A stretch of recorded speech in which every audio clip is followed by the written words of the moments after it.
नमस्कार. आज गुरुवार अमृतवाणीमध्ये आपल्या सगळ्यांचं स्वागत आहे. नेहमीप्रमाणे श्री गुरूंचं स्मरण करूया. गुरुर्ब्रह्मा गुरुर्विष्णू गुरुर्दैवो महेश्वरः गुरुर साक्षात परब्रह्म तस्मै श्री गुरवे नमः. आज 6 मार्च आपले ठाण्याचे माजी खासदार रामभाऊ म्हाळगी यांचा आज स्मृतिदिन आहे. इतकी वर्ष झाली पण तरीसुद्धा रामभाऊ म्हाळगी हे नाव ठाणे लोकसभा मतदारसंघामध्ये अजूनही लोकांच्या हृदयामध्ये आहे. याचं कारण असं की त्यांनी त्या काळामध्ये खासदार म्हणून केलेलं काम. खरं तर रामभाऊ म्हाळगी हे पुण्यातले असं असताना ठाणे लोकसभा मतदारसंघातून त्यांना जनता पक्षाच्या उमेदवारी मिळाली आणि त्यांनी त्याचं सोनं केलं. आणि इथे खासदार म्हणून निवडून आल्यानंतर त्यांनी अनेक प्रश्न या मतदारसंघाचे तर सगळे दिल्लीच्या वेशीवर टांगलेच, पण त्याचबरोबर महाराष्ट्रातले सुद्धा अनेक प्रश्न, शेतकऱ्यांचे प्रश्न, बेडूक, शेतामधल्या बेडकाचा विषय हा सुद्धा त्यांनी लोकसभेमध्ये हा लावून धरला होता की जी बेडकांची जी वारेमाप अशी कत्तल होत होती की ज्या कत्तलीमुळे शेतीला नुकसान पोहोचत होतं. तर अशा तऱ्हेचा सुद्धा आवाज हा त्यांनी उठवलेला होता. अत्यंत अभ्यासू असे, आधी आमदार म्हणून काम केलेले, नंतर खासदार म्हणून काम केलेले असे रामभाऊ म्हाळगी, त्यांची आज पुण्यतिथी आहे. अमृतवाणीच्या सुरुवातीलाच आपण त्यांना आदरांजली वाहूया. आजच्या अमृतवाणीमध्ये आपण जो अभंग घेतला आहे तो आहे संत नामदेवांचा. नामदेव महाराज काय म्हणतात? आम्हाव्रत एकादशी देव केशव तीर्थ तुळशी.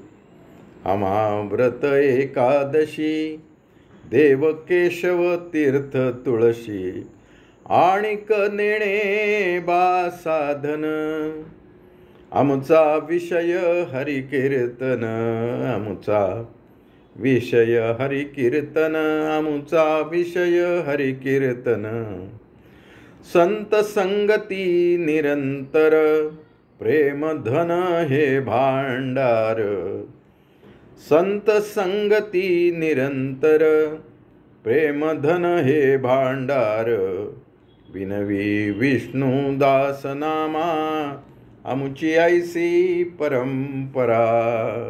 विनवी विष्णू दास नामा आमुची ऐसी परंपरा. संत नामदेव म्हणतात की आमच्या सगळ्यांचं व्रत काय आहे? तर एकादशी हे व्रत आहे. काय असतं एकादशी व्रत?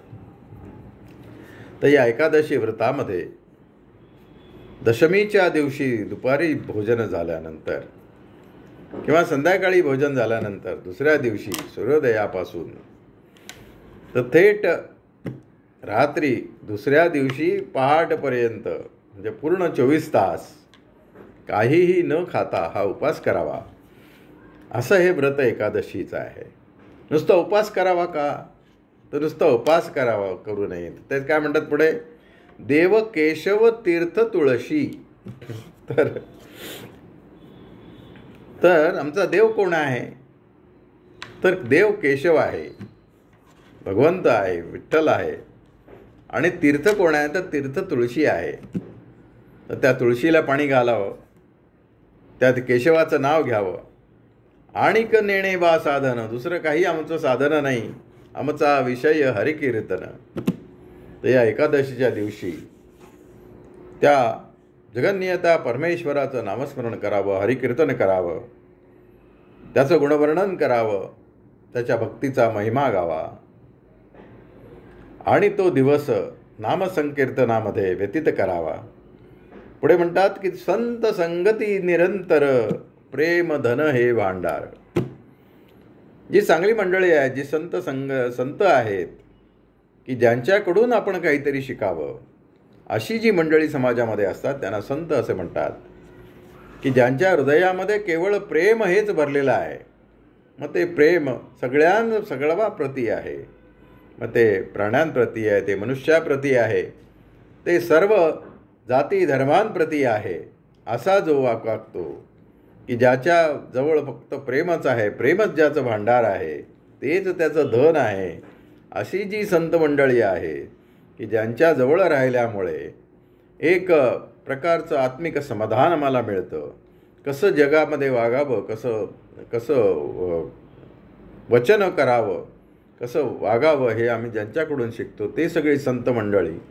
तर ती संत मंडळींचा संत संजन हा आम्हाला या एकादशीच्या दिवशी तरी किमान त्यांचा निरंतर त्यांची संत संगती लाभो, त्यांची संत संगती निरंतर ही लाभावी असा प्रयत्न या एकादशीच्या व्रतामध्ये हा सांगितलेला आहे. आणि मग विनवी विष्णुदास नामा आमुची आईशी परंपरा, आणि ही अशी आमची परंपरा आहे असं हे विष्णुदास नामा हे सांगतायत.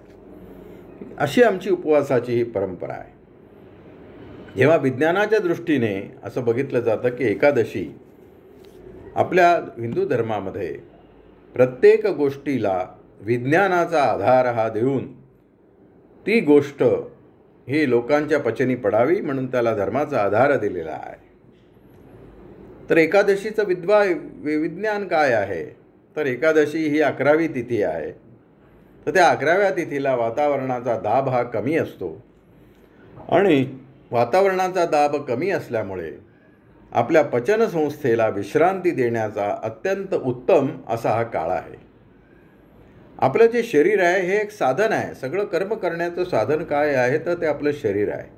ते जर आपलं चांगलं असलं तरच आपण काही गोष्टी करू शकू, तरच आपण भजन करू शकू, तरच आपण लिखाण करू शकू, तरच आपण काही काम करू शकू, तरच आपण विचार करू शकू. त्यासाठी शरीर मन हे शुद्ध असलं पाहिजे, चांगलं असलं पाहिजे, सुदृढ असलं पाहिजे. त्याच्यातले सगळे दोष नष्ट झाले पाहिजेत. आणि मग ते दोष नष्ट जाण्यासाठी ती जी पचनसंस्था आहे त्या पचनसंस्थेला कधीतरी विश्रांतीची आवश्यकता आहे. मग ती विश्रांतीची आवश्यकता आम्ही कधी देऊ शकतो, तर म्हणून ही एकादशी हा असा दिवस आहे की ज्या दिवशी आम्ही या पचनसंस्थेला ही विश्रांती देऊ शकतो. आणि अशा तऱ्हेचा एक 24 तासाचा उपवास हा आपण करू शकतो. तर अशा तऱ्हेचं काही जण निर्जली एकादशीसुद्धा करतात, की ज्या दिवशी पाणीसुद्धा पित नाहीत. असे सुद्धा एकादशी करणारे लोक आहेत. आता नुकताच रमजान सुरू झालेला आहे आणि आमचे सगळे मुस्लिम बांधव हे रोजा करतात. पण तो रोजा करताना आपल्याला असं वाटतं की अरे कसं काय, हे किती धार्मिक लोक आहेत आणि कशा तऱ्हेचे हे 12 तास उपवास करतात. म्हणजे ते सूर्यास्ताच्या अगोदर ते खाऊ शकतात, त्याला सरई म्हणतात, आणि सूर्यास्ताच्या नंतर ते खाऊ शकतात, त्याला इफ्तार म्हणतात, आणि ते मोठा जोरशोरतीने ते काही खाऊ शकतात. अशा तऱ्हेचा असा सगळ्याचा भाग आहे. परंतु हा 12 तासाचा उपवास हा असा आपण दाखवतो की अरे काय आहे. परंतु आपल्या हिंदू धर्मामध्ये हे जे सगळे उपवास आहेत, हे उपवास हे शरीर शुद्धीसाठी हे दिलेले आहेत. आणि म्हणून एकादशी हे जे व्रत आहे, हे व्रत या शरीरशुद्धीसाठी, मनशुद्धीसाठी हे असं दिलेलं आहे. शिवाय उपवासाचे अनेक प्रकार आपल्या याच्यामध्ये आहेत. मग 16 सोमवार कोणी करतं, कोणी चतुर्थी करतं. त्याच्यानंतर आपण तर पाहतो की जैन मुनी जे उपवास करतात ते तर फार हे असतात. त्यांचं जे व्रत आहे ते तर त्यांना प्रणामच करावा. म्हणजे जे दिगंबर जैन असतात त्यांच्या अंगावर सुद्धा वस्त्र नसतं, पायात सुद्धा वाहना नसतात, आणि अशा तऱ्हेने ते मार्गक्रमणा करतात. ते कोणत्याही ज्या भौतिक गोष्टी आहेत त्याचा उपयोग करत नाहीत. म्हणजे त्यांचं सगळं निसर्गामध्येच असतं. म्हणजे मग स्नान असेल, उत्सर्जन असेल, मलविसर्जन असेल, हे सगळं निसर्गामध्ये करणारे असे हे दिगंबर साधू असतात. आणि ह्या दिगंबर साधू जे काही व्रत त्यांचं जे आहे ते फार कठीण असं करणारे आहेत. त्याच्यामुळे हा उपवास ते करतात, ते उपवास हे फार आपण मानलं पाहिजे. ते जसं त्यांचं आयुष्य जगतात असे जे सगळे साधू पुरुष आहेत किंवा जे योग करतात अशी मंडळी आपल्या हिंदू धर्मामध्ये आहेत. तर ही सगळी मंडळी ही आपल्याला पूजनीय या अशी आहेत.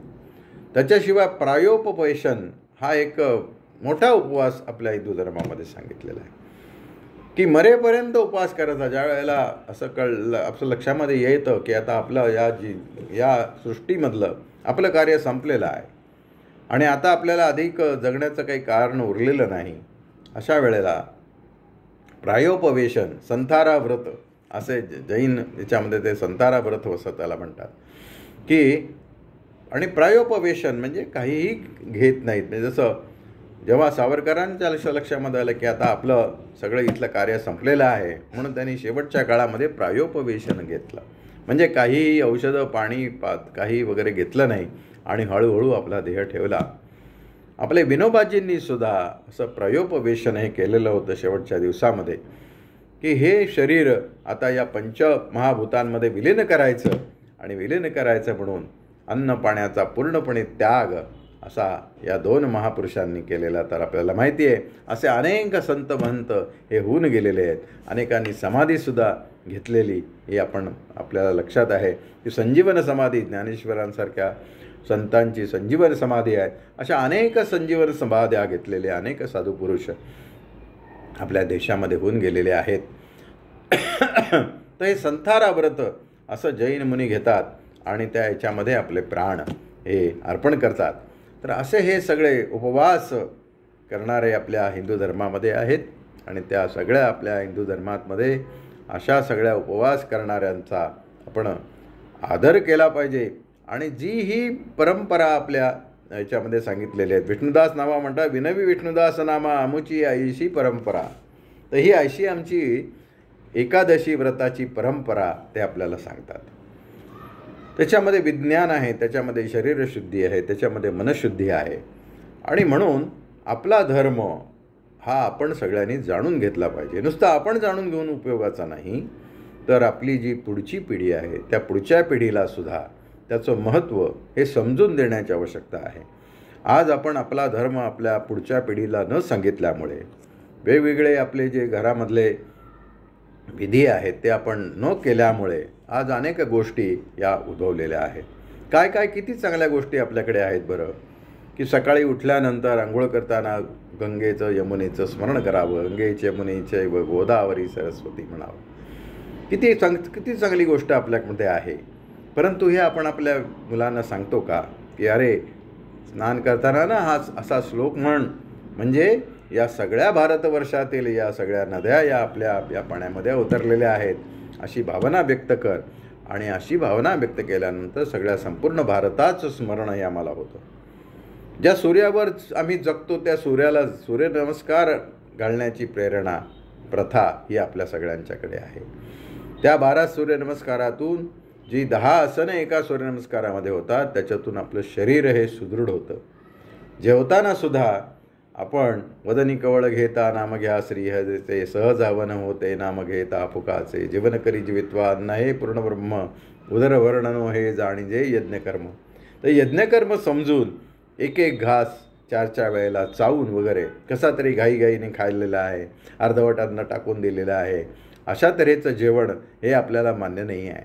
ज्या अन्नपूर्णेने ते जेवण बनवलेलं आहे तिच्या त्या बनवण्याला पूर्ण तऱ्हेचा न्याय हा आपण प्रत्येकाने दिला पाहिजे. आणि म्हणून ते यज्ञकर्म समजून जे अन्न आपल्यासमोर आहे ते अन्न हे आपण सेवन केलं पाहिजे.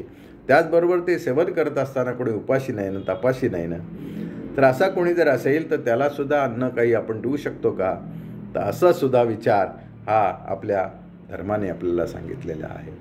आपलं जे कर्म आहे ते निहित कर्म हे परमेश्वराला अर्पण करा असं आपल्याला सांगितलेलं आहे.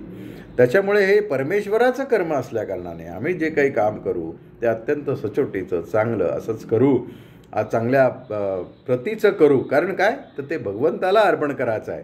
तर अशा तऱ्हेचा विषय मनामध्ये घेऊन हे आमचे जीवन जगलं पाहिजे. आणि मग नंतर संध्याकाळी मग शुभंकरोती आहे, मग देवापुढे हात जोडून त्याची प्रार्थना आहे की अरे हे परमेश्वरा, हा सगळा दिवस जो आहे तू फार सुंदरतेने हा सगळा घालवलास आणि म्हणून आता उद्याचा दिवससुद्धा हा सुंदरतेने येऊ दे, म्हणून त्याची प्रार्थना. आणि मग या घराच्या धनाला उदंड आयुष्य लाभो, की जे घरासाठी काम करतात हे करतात, अशा तऱ्हेची प्रार्थना त्या देवासमोर म्हणावी. सकाळी झाडांना तुळशीला पाणी घालण्याची प्रथा आहे, सूर्यदेवाला अर्घ्य देण्याची प्रथा आहे. तर ही सगळे ज्या आपल्या हिंदू धर्मामध्ये असलेल्या चांगल्या चांगल्या गोष्टी आहेत, या चांगल्या गोष्टी आपण आपल्या पाल्यांना या जरूर सांगितल्या पाहिजेत. आणि मग आपल्या धर्मामध्ये असलेल्या सगळ्या ज्या प्रथा आहेत, परंपरा आहेत, त्या विद्वानाच्या दृष्टिकोनातून कशा तऱ्हेच्या आहेत हे आपण सांगितलं पाहिजे. तर आपला हा जो उपवास आहे, हा उपवास कशाला प्रेरित करतो? तर तो ॲटोफेगीला प्रेरित करतो. ॲटोफेगी म्हणजे काय? तर शरीरामध्ये अशी एक तऱ्हेची यंत्रणा आहे की त्या शरीरामध्ये ज्या वाया गेलेल्या पेशी असतात, त्या पेशी चांगल्या ज्या पेशी आहेत त्यांच्यामध्ये विलीन करून त्यांना कार्यरत करणं, असं ते काम हे केलं जातं. आणि मग ज्या पेशी एकदमच खराब झालेल्या आहेत त्यांचं विसर्जन करणं, असं काम जे होतं ते या ॲटोफेगीमध्ये होतं. त्या ॲटोफेगीचं काम पचन यंत्रणा कधी करते? तर तिला जेव्हा विश्रांती मिळते त्यावेळेला ते करते.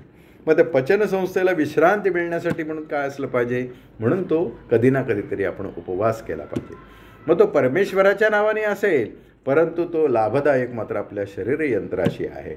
आणि म्हणून असा उपवास आपल्या धर्मामध्ये हा आपल्याला सांगितलेला आहे. त्याचं महत्त्व आपण आपल्या पाल्यांना, आपल्या पुढच्या पिढीला हे अवश्य सांगावं. आपला हिंदू धर्म हा अत्यंत वैज्ञानिक दृष्टिकोनावर हा आधारलेला आहे.